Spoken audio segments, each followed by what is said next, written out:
Dr. Saad is with us. Dr. Saad, I want you to react to this. You did on X, on Twitter. This is Ben Stiller being asked about why he supports Kamala Harris because he says he wants change. Play cut 183. Just a quick question, why you came and what you like about Harris' platform? Just very excited about moving forward and all the energy and excitement that's around this movement right now. So that's why I'm here, because it's time for change, and it seems like it's happening. Do you think she'll be able to sustain the momentum post-convention? For sure. You think the race is going to be close? It's going to be close, but everybody's motivated to work and make it happen. So, and she and Tim Walz are just incredible candidates. All right. Thank you, Ben. Okay, man. See you. Wait, hold on. She's the Vice President of the United States, Dr. Saad. It's unbelievable. I actually wrote that exact snippet as part of an article that I just submitted to a major American outlet, actually.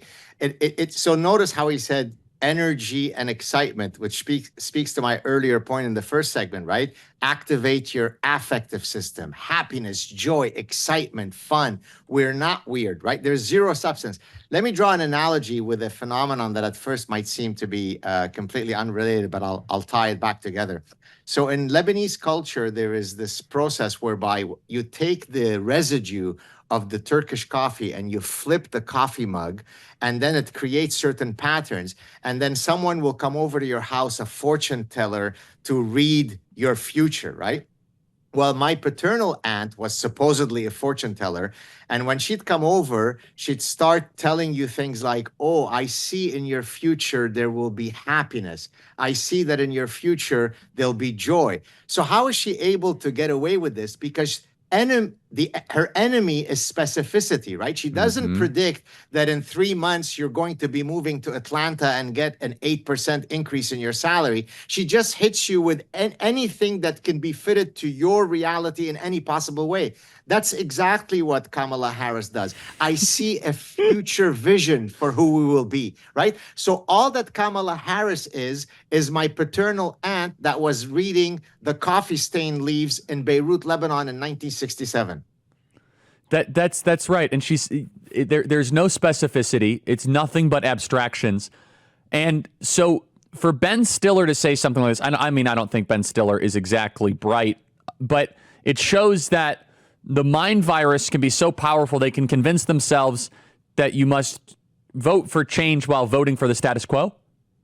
Exactly. Or you can get Rosie O'Donnell, which I'm not sure if that's a different person from Keith Olbermann, because I've never seen the two of them in the same room at the same time. But I don't know if you saw the clip of Rosie O'Donnell where she said she does not believe that Donald Trump was shot.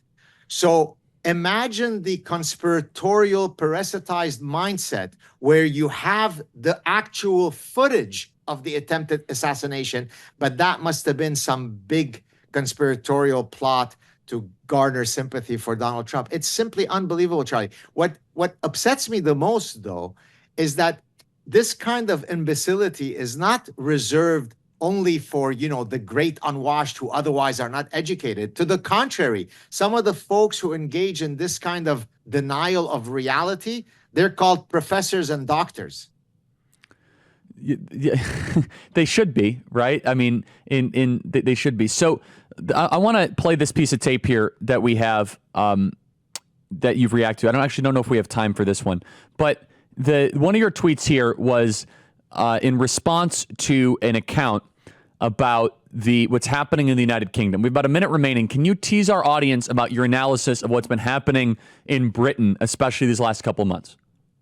Oh, I mean, Orwell couldn't have predicted it to be so nefarious, right? I mean, did you see the clip where an 11-year-old is being whisked away because he posted something? I don't know the exact details, right?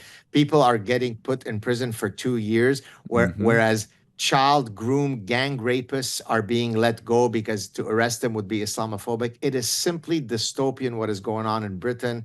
I simply can't believe that within my lifetime I've seen the change that's happening in the West. It's unbelievable, Charlie. And we're going to go through why. And your tweet says it best, and we'll hit this after the break, which is that there is no leader so weak and so castrated as Western leaders right now. That it is actually here. There is nothing more cowardly, meek, and castrated than a Western leader today. we are seeing national suicide. We are seeing the suicide of the West, of a civilization that is deciding to no longer exist, to no longer flourish, allowing the third world to come in and to rape our women, to overtake our culture and our society.